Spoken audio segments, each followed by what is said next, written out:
وہ انشاءاللہ ہم آگے چل کے اس کی نشاندہی کریں گے.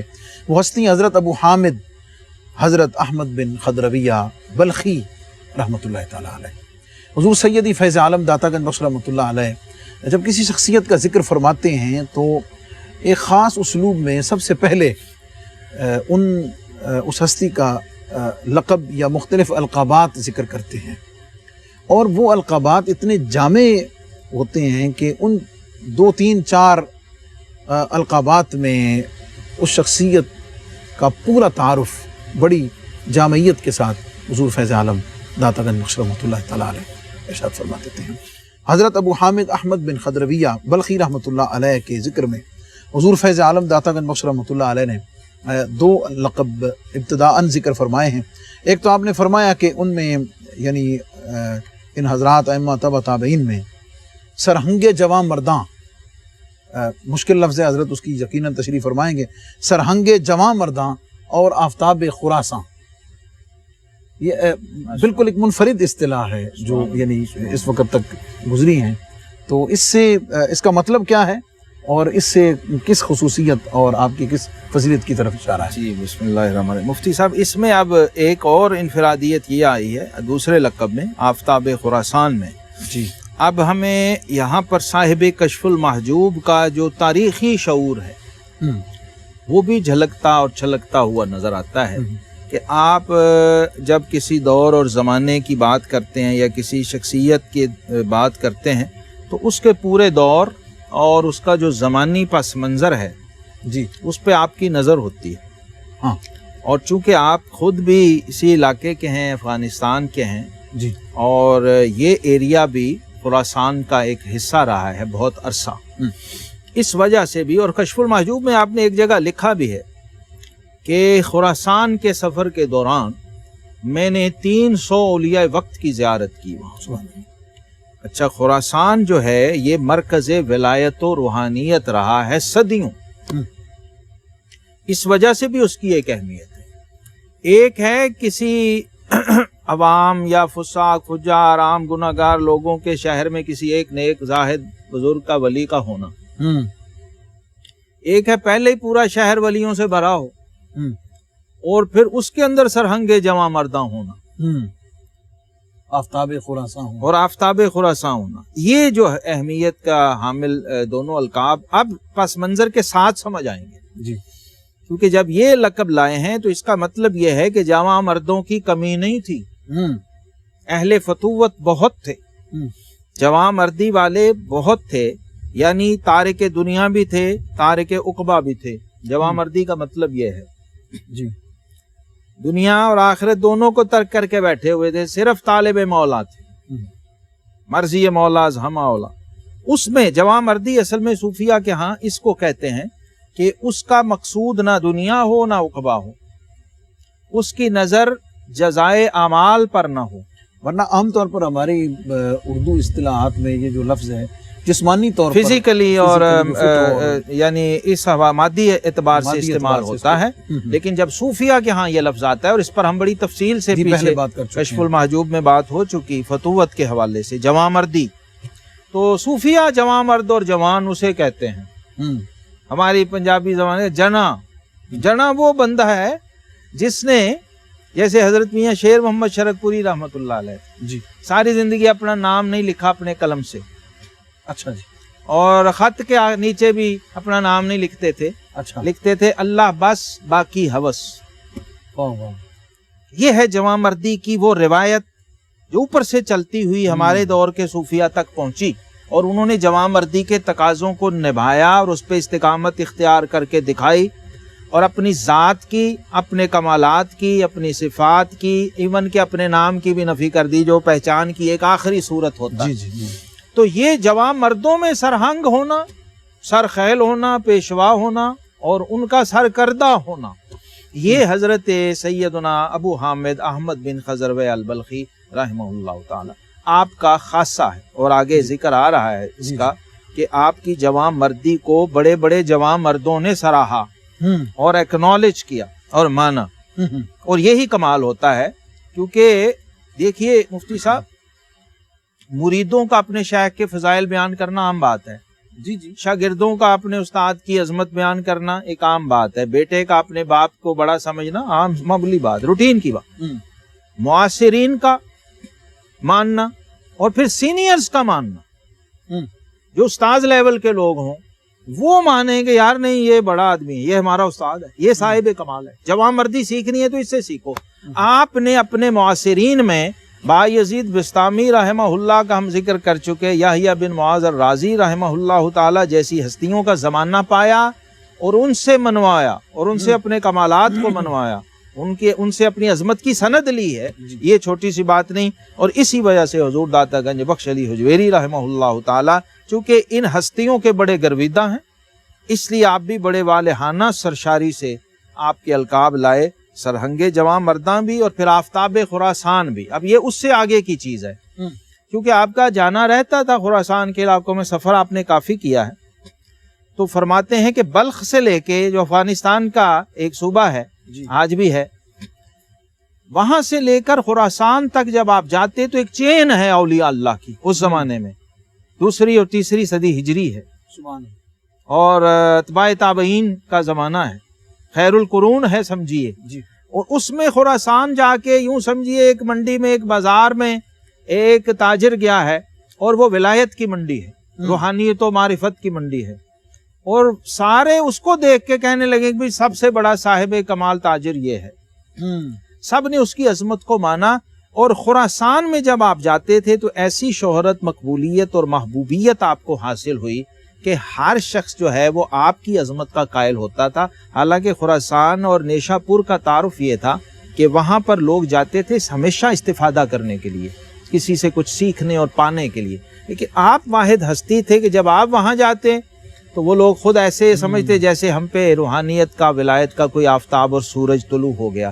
اس لیے حضور داتا صاحب رحمۃ اللہ نے آپ کی اس مرکزیت کی طرف اس لقب میں اشارہ فرمایا۔ حضور فیض عالم داتا گنج بخش رحمۃ اللہ تعالیٰ علیہ نے آپ کے القابات میں کچھ اور بھی ارشاد فرمایا ہے، اور وہ بڑا سمجھنے والا ہے، اور ان القابات کی روشنی میں حضرت ابو حامد احمد بن خضرویہ رحمۃ اللہ تعالیٰ علیہ ان کی شخصیت کے کچھ اور پہلو ہمارے سامنے آتے ہیں، ان پہ ہم بات کریں گے، لیکن وقت ہوا ہے ایک مختصر سے وقفے کا، انشاءاللہ حاضر ہوتے ہیں۔ ویلکم بیک معزز ناظرین، پروگرام کشف المحجوب اور ذکر ہے حضرت ابو حامد احمد بن خضرویہ البلخی رحمۃ اللہ تعالیٰ علیہ۔ حضور فیض عالم داتا گنج بخش رحمۃ اللہ علیہ نے آپ کے القابات میں فرمایا کہ آپ اپنے حال میں بہت بلند گزرے ہیں جی۔ اچھا، اس میں تھوڑی وضاحت یہ ہے کہ یہاں حال جو خصوصی ایک وصف کے طور پر ذکر کیا گیا ہے، عام طور پر صوفیہ میں 2 اصطلاحات ہیں، حال اور قال جی۔ تو میں چاہوں گا کہ تھوڑی اس کی وضاحت ہو جائے، اور اس کے پس منظر میں پھر وضاحت ہو کہ صوفیہ اور جب حضور فیض عالم نے جب حال کا ذکر کیا تو اس سے کیا مراد ہے؟ جی، حال جو ہے یہ باطنی کیفیت کو کہتے ہیں جی، اور اس کے ضد میں ہم کال کا لفظ بولتے ہیں، کیلو کال کا لفظ بولتے ہیں ظاہر کے حوالے سے، یعنی کال سمجھ لیجئے ظاہر ہے اور حال سمجھ لیجئے باطن ہے۔ کال کا تعلق اظہار سے ہے، اور صوفیہ کہتے ہیں کہ قال را بے گزار و مرد حال شو، پیش مرد کامل پامال شو۔ قال کو چھوڑو اور مرد حال بنو، صاحب حال بنو، اور صاحب حال بننے کے لیے کیا کرنا پڑے گا؟ پیش مرد کامل پامال شو، کسی کامل کے قدموں میں جا کے پامال ہونا پڑے گا۔ کسی جیسے اقبال نے کہا نا کہ کیمیا پیدا کنز مشتے گلے بوسہ زن بر آستانے کاملے، جب کامل کے آستانے پر تمہیں بوسہ دینے کا ادب آ جاتا ہے نا تو پھر زندگی گزارنے کے آداب آ جاتے ہیں۔ تو حال نصیب ہوتا ہے اہل حال کے پاس جانے سے، اہل باطن کے پاس جانے سے۔ حضور داتا گنج بخش علی حجویری رحمہ اللہ تعالی جو ارشاد فرما رہے ہیں، اچھا اب حال اور اس سے آگے ایک چیز ہے صوفیہ کے ہاں، وہ ہے معارف، یعنی قال، حال اور معارف، یہ 3 درجے ہیں۔ حال جو ہے یہ بدلتا رہتا ہے، تبدیل ہوتا رہتا ہے، لیکن معارف جو ہیں یہ تبدیل نہیں ہوتے، کیونکہ معارف بارگاہ الہی سے ورود کرتے ہیں، اور احوال جو ہیں وہ سالک صوفی کے باطن میں پیدا ہو رہے ہوتے ہیں، تو وہ جیسے کہتے ہیں گردش احوال، احوال کا بدلتے رہنا اور اختلاف احوال بدلتے رہتے ہیں. یہاں میں ایک ہلکا سا ہنٹ اور اشارہ دے دوں دیکھنے والے ہمارے دوستوں کو، ناظرین کو، کہ اس لیے کہا گیا کہ صوفی پہ اعتراض نہ کرو. کیوں؟ کیونکہ وہ صاحب حال پہ اعتراض اس لیے نہ کرو کہ اس کے احوال بدلتے رہتے ہیں. اگر آج وہ ایک حالت میں ہے تو کل وہ کسی دوسری حالت میں ہوگا. تو تم آج والی پہ اعتراض کر بیٹھے، کل وہ تبدیل ہو گئی ہوگی. اس لیے جب وہ اپنے اوپر وارد کسی حال پر ٹھہرا ہوا نہیں ہے تو آپ اپنے اعتراض پہ کیوں ٹھہر کے اور اس وعید کی زد میں آ رہے ہیں کہ من عاد لی ولیا فقد آذنتہ للحرب، جس نے میرے دوست کے ساتھ بغض کا، دشمنی کا، عداوت کا اظہار کیا، اس نے میرے ساتھ جنگ کی. اچھا، اس کے ساتھ ہی مقتدائے قوم جی اور مرجع خواص و عوام، یہ دونوں الگ الگ یعنی مظاہر الفاظ کا انتخاب الگ الگ ہے، لیکن مرکزیت جی جس کی طرف آپ نے ابتدا میں اشارہ فرمایا حضرت ابو حامد احمد رحمۃ اللہ تعالیٰ علیہ، یعنی مقبول خاص و عام تھے آپ. جی بعض بزرگ ہوتے ہیں خواص میں ہی مقبول ہوتے ہیں، جیسے پیچھے ہم نے بعض بزرگوں کا ذکر کیا، لیکن ان کا کمال یہ تھا کہ خواص میں بھی مقبول و محبوب اور عوام میں بھی مرجع خلائق تھے. یعنی لوگ ان کی طرف رجوع کرتے تھے، یہاں تک کہ آپ کے مزار جب بن گیا تو اس کے بعد بھی اور آج بھی بلخ میں جہاں آپ کا مزار ہے مرجع خلائق ہے. تبرک کے لیے لوگ وہاں دعا کے لیے آتے ہیں، منتیں مرادیں مانتے ہیں، اور خاص طور پہ اولاد کے حصول کے لیے آپ کے مزار کو مجرب مانا جاتا ہے. اور خصوصی اوصاف میں حضور فیض عالم داتا گنج بخش رحمۃ اللہ علیہ نے جو ایک انفرادیت ذکر کی ہے وہ یہ ہے کہ آپ کا طریقہ ملامتیہ تھا اور لباس ہمیشہ سپاہی آنا تھا. اچھا، اس میں مفتی صاحب عرض کر دوں جناب، مقتدائے قوم یعنی اپنے دور میں جہاں پر آپ رہتے تھے اور جن لوگوں میں آپ رہتے تھے ان کے اندر بھی مقتدا تھے، اور جو صوفیاء صالحین تھے وہ بھی سب کے سب آپ کو اپنا پیشوا و مقتدا مانتے تھے. ورنہ ہوتا یہ ہے کہ صرف مرید ہی بطور مرشد و شیخ اپنے شیخ کو اپنا مقتدا سمجھ رہے ہوتے ہیں. لیکن حضرت ابو حامد احمد بن خضروی البلخی رحمہ اللہ تعالیٰ کی مقبولیت و محبوبیت ایسی تھی کہ آپ مرشدین اور مریدین دونوں کے اندر یکساں مقبول و محبوب تھے. لہٰذا جو قوم صوفیاء ہے، یہاں ایک معنی مقتدائے قوم سے مراد یہاں صوفیاء ہیں. جی، تمام سالکین و صوفیاء کے مقتدا تھے اپنے زمانے میں، پورے بلخ میں، بلخ سے لے کر خراسان تک. خراسان سے آپ کا ایک تعلق یوں بھی ہو گیا کہ آپ کے سسرال ہو گئے خراسان، جس کا ذکر آگے آئے گا آپ کی اہلیہ محترمہ کے تذکرے میں. اور طریقہ ملامتیہ جو ہے اس کا ذکر تفصیل سے ہم کر چکے پہلے کشف المحجوب میں، اور اس کی ایک مثال آئے گی کہ آپ اپنا لباس سپاہیانہ رکھتے تھے ہمیشہ. طریقہ ملامتیہ کا مطلب یہ ہے کہ اپنے اعمال کا کریڈٹ کبھی نہ لینا، اپنے مقامات کا کریڈٹ عوام سے کبھی نہ لینا، اور خود معبود سے بھی نہ چاہنا. اللہ اکبر. اس کا طالب نہ ہونا کہ میں یہ جو ریاضت، مجاہدہ، صوفی، تصوف، سلوک جو کچھ بھی میں کر رہا ہوں اس کے لیے مجھے کوئی سراہا جائے، کوئی اکنالجمنٹ ملے، کوئی مجھے مرتبہ مقام ملے، کوئی بینر لگے، کوئی اشتہار چھپے، کوئی نعرے لگیں. نہیں، بلکہ اس کے اپوزٹ ہے. اپوزٹ کیا ہے؟ اس زمانے میں یہ تھا کہ جو سپاہی کے لباس میں ہوتا نا اس کو کراہت کی، ناپسندیدگی کی نظر سے دیکھا جاتا تھا کہ یار یہ بندہ ٹھیک نہیں ہے. تو آپ جان بوجھ کے وہ والا لباس، حالانکہ نہ آپ کا کوئی تعلق تھا، نہ کوئی جاب تھی ایسی، نہ، لیکن لباس وہ پہن کے رکھتے تھے تاکہ لوگ آپ کو اچھی نظر سے نہ دیکھیں، کراہت کی نظر سے. اللہ اکبر. آپ کی اس بات کو بڑھاتے ہوئے حضرت مفتی احمد یار خان صاحب نعیمی رحمۃ اللہ علیہ نے تفسیر نعیمی میں ایک جگہ لکھا ہے اپنے، اور ظاہر ہے ہمارے قریب ترین زمانے میں گزرے ہیں. آپ فرماتے ہیں کہ اگر کوئی سالک اور صوفی یہ چاہے کہ لوگ اس کی طرف متوجہ نہ ہوں تو وہ عالم ہونے میں شہرت اختیار کرے.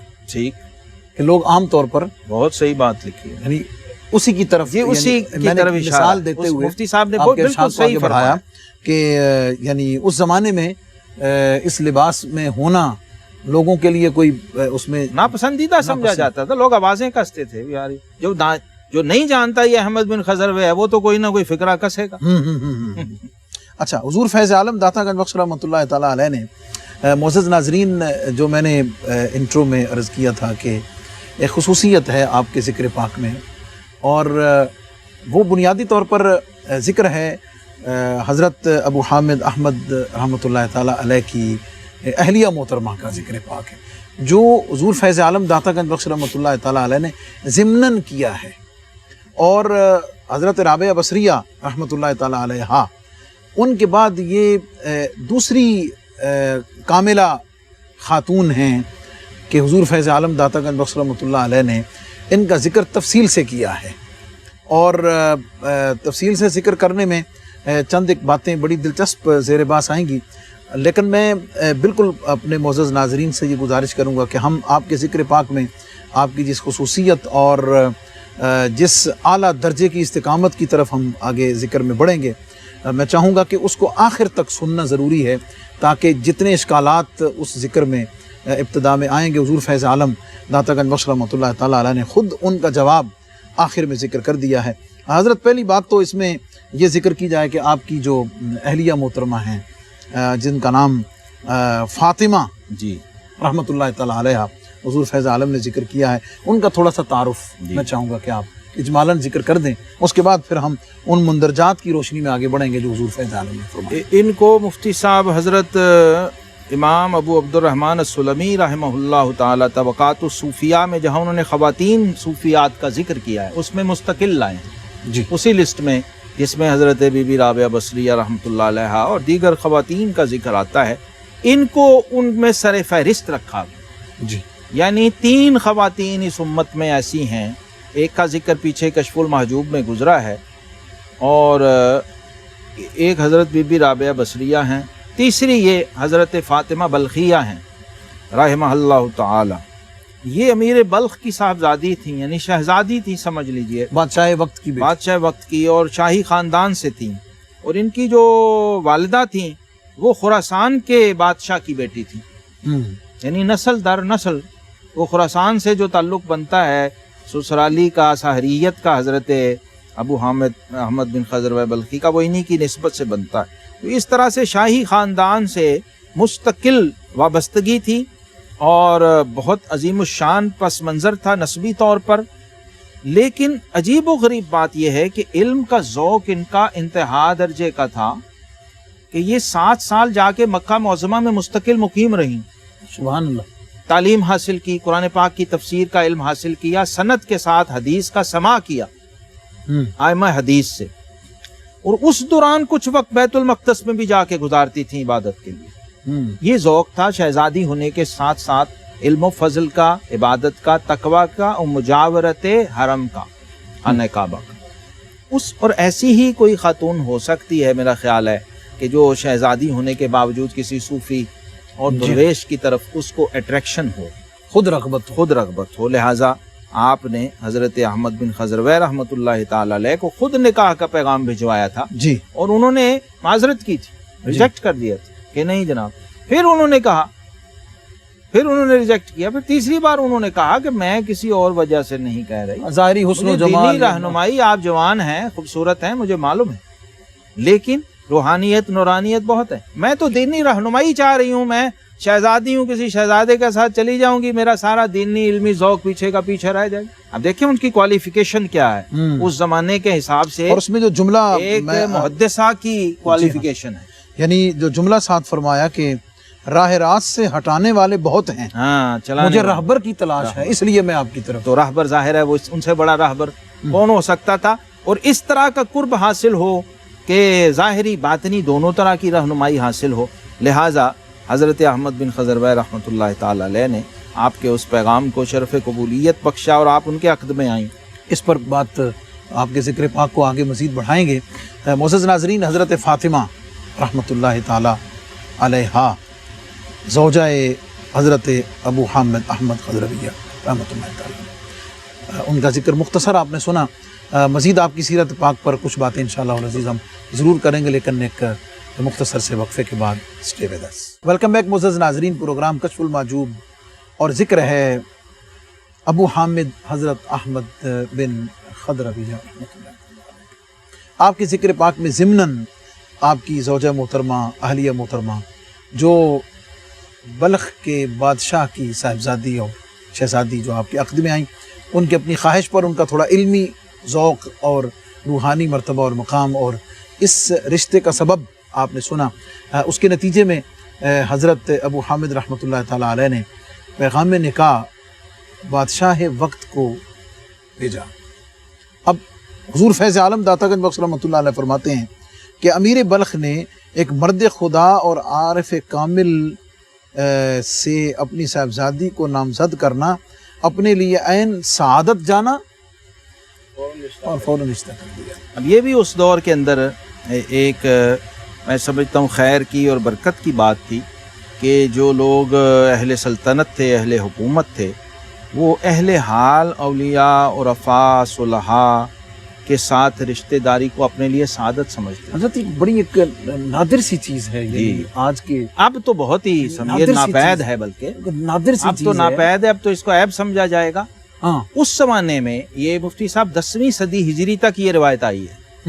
یہ ہمارے لاہور میں انجینئرنگ یونیورسٹی میں آرام فرما ہے حضرت خواجہ سید خامد محمود المعروفی شاہ رحمۃ اللہ تعالی، جی شاہ نقشبند کی اولاد ہیں، جی جی جو مغل شہزادیاں ہیں وہ آپ کے بیٹوں کے ساتھ بیاہی ہوئی تھی، اور اورنگزیب جو ہیں اپنے ظہیر الدین بابر سے لے کر اور ان کی آگے اولاد تک، جہانگیر تک، آپ کے خانوادے کے ساتھ ان کی عقیدت اور محبت کا اظہار وراثت میں ملا، اور اس کا آخری حد یہ تھی کہ انہوں نے اپنی صاحبزادیوں، اپنی شہزادیوں کی شادیاں آپ کے شہزادوں کے ساتھ، جو علمی اور روحانی شہزادے تھے، ان کے ساتھ کرنے کو سعادت جانا، اور یہاں تک انہوں نے کہہ رکھا تھا کہ حضرت اگر تشریف لائیں تو ہماری حرم سرا میں کوئی پابندی نہیں، آپ جب چاہیں جہاں چاہیں تشریف لا سکتے ہیں۔ اتنا اعزاز و اکرام تھا بزرگان دین کا، اور جب تک یہ رہا ہے اللہ تعالیٰ نے مسلمانوں کو عروج اور عظمت بھی عطا فرمائی ہے۔ اور میں نے ایک تاریخ کے طالب علم ہونے کے ناطے میں یہ سمجھا ہوں کہ جب تک سلاطین اسلام اور حکمرانان اسلام جو ہیں یہ درویشوں فقیروں کے در سے وابستہ رہے ہیں، اللہ تعالیٰ نے ان کو عزت دی ہے، اور جب انہوں نے اللہ کے فقیروں کو، درویشوں کو چھوڑا ہے تو یہ رسوا ہوئے۔ یہ روایت تو آج بھی میں سمجھتا ہوں اس کو برقرار رکھنا چاہیے۔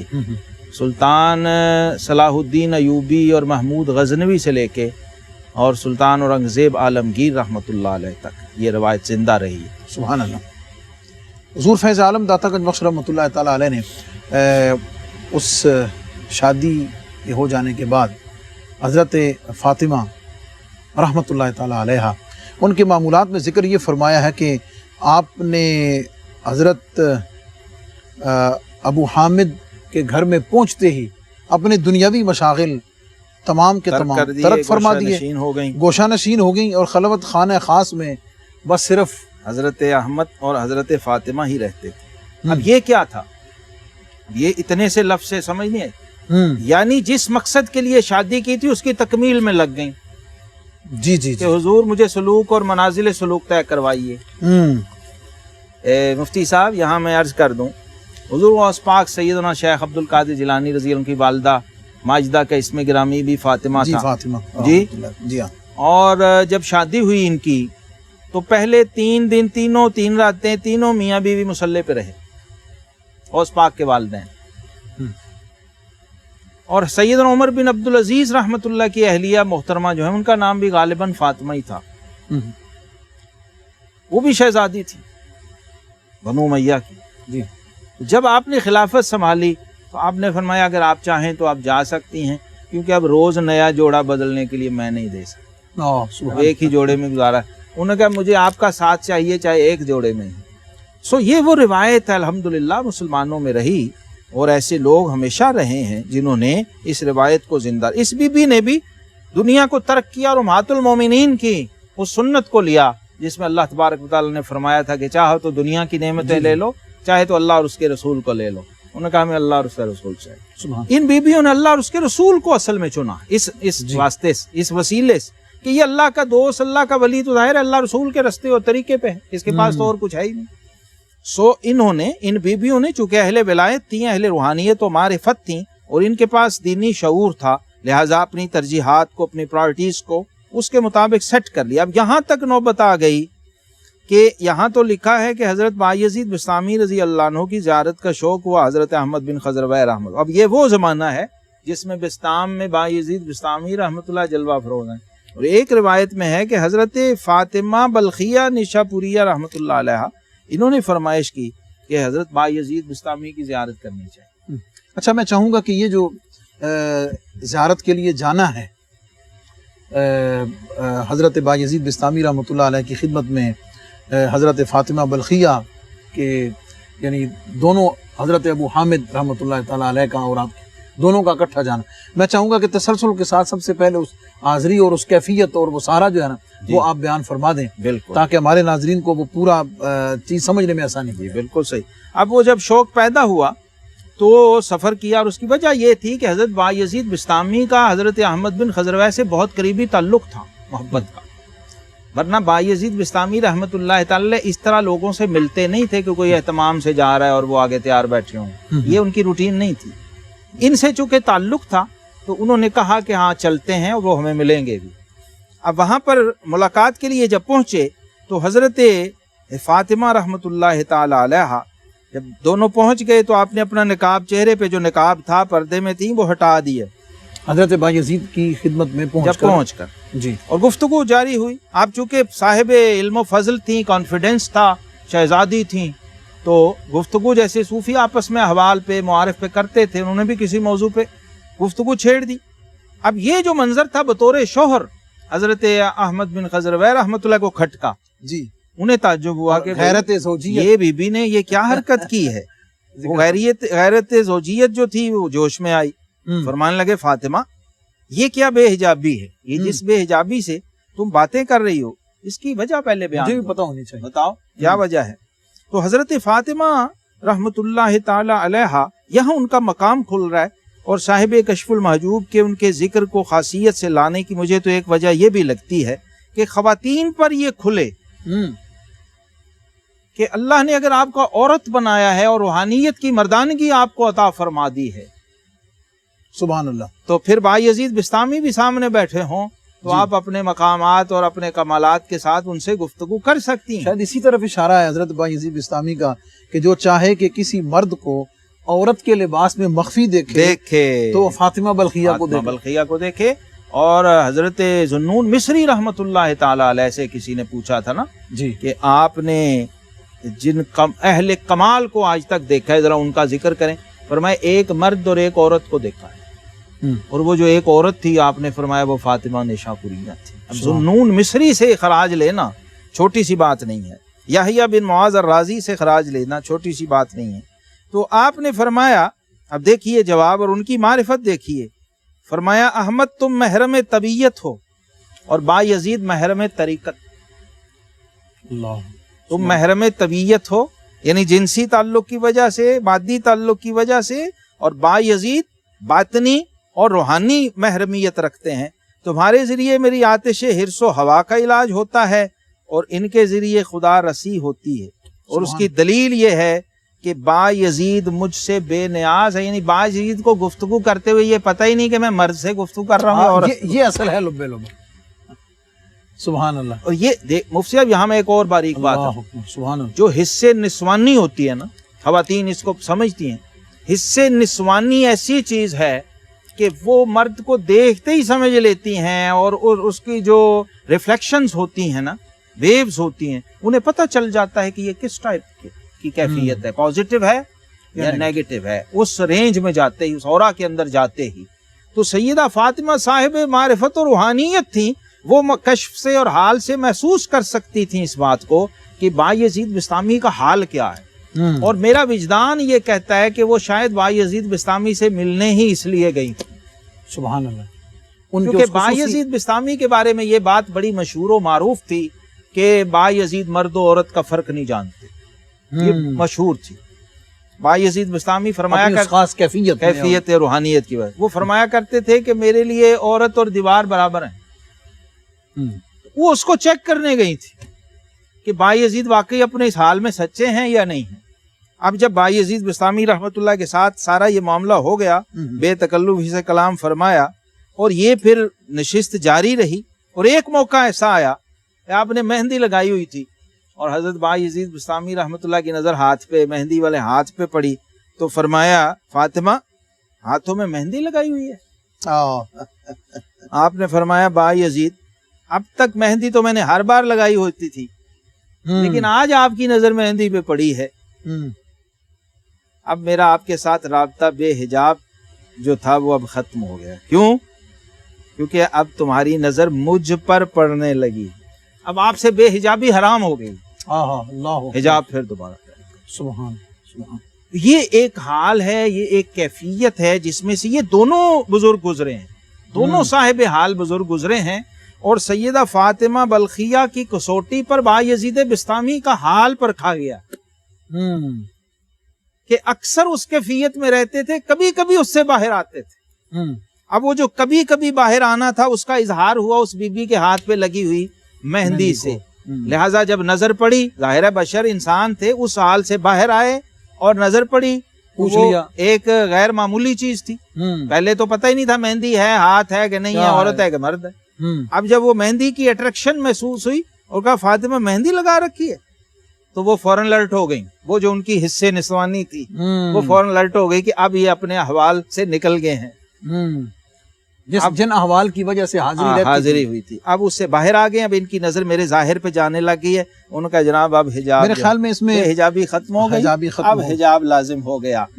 یہ ہیں وہ معاملات، بہت باریک بات ہے یہ مفتی صاحب، اس پر لفظوں میں اب کم گفتگو ہو سکتی ہے، بڑی تربیت والی، ہاں تربیت، بہت باریک بات ہے، اور یہ اصل میں اہل حال ہی کے لیے ہے کہ وہ اپنے احوال کو بھی پرکھتے رہیں۔ حضرت وقت بالکل اختتامی لمحات ہیں، اور انشاءاللہ ہمارا اگلا پروگرام آپ کی انشاءاللہ ذکر پاک پر ہوگا، اور ہم یہیں سے اس کو جاری رکھیں گے، اور اس پر چند ایک چیزیں میں چاہوں گا انشاءاللہ اگلے پروگرام میں ہم ڈسکس کریں گے، اور یعنی دو پہلو ہوں گے، ایک تو یعنی اس کو بنیاد بنا کر کسی طرح کے بھی فسق و فجور کا رستہ نہ کھولا جائے۔ جو لوگ اہل حال نہیں ہیں، ہاں خالی از حال ہیں اور بے حال ہیں، وہ اس سے جواز نکال کے اگر کوئی غلط راستہ اختیار کریں تو وہ کتنا بڑا گناہ اور خطرناک روش ہے۔ اور ان پاک ہستیوں کے جو کیفیات اور جذبات ہیں اور وہ روحانی غلبہ، بے شک ان کو سمجھنا ہمارے لیے کتنا ضروری ہے، ہمارے لیے کتنا ضروری ہے۔ اب مفتی صاحب صرف ایک بات آخر میں عرض کروں، میں اس بی بی کے کمال کے حوالے سے اگر آپ کی اجازت ہو تو ہم اس ذکر کو اسی پیک پر چھوڑتے ہیں۔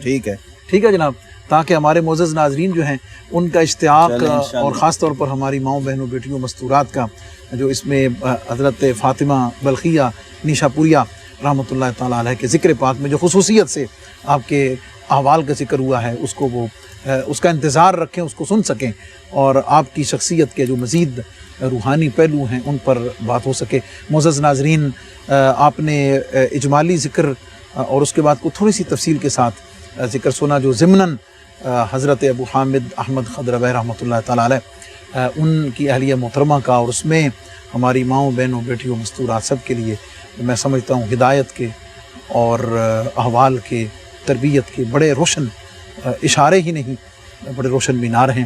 معزز ناظرین، اس کے ساتھ ہی اپنے میزبان محمد رمضان سالوی کو اجازت دیجیے۔ بہت بہت شکریہ جناب کا۔ معزز ناظرین، اسی پروگرام کو آگے جاری رکھتے ہوئے اسی ذکر پاک کے ساتھ انشاءاللہ آپ کی خدمت میں دوبارہ حاضر ہوں گے۔ اپنا اپنوں کا دائیں بائیں سب کا بہت خیال رکھیں، کیونکہ اسی میں ہم سب کی بھلائی ہے۔ السلام علیکم ورحمۃ اللہ وبرکاتہ۔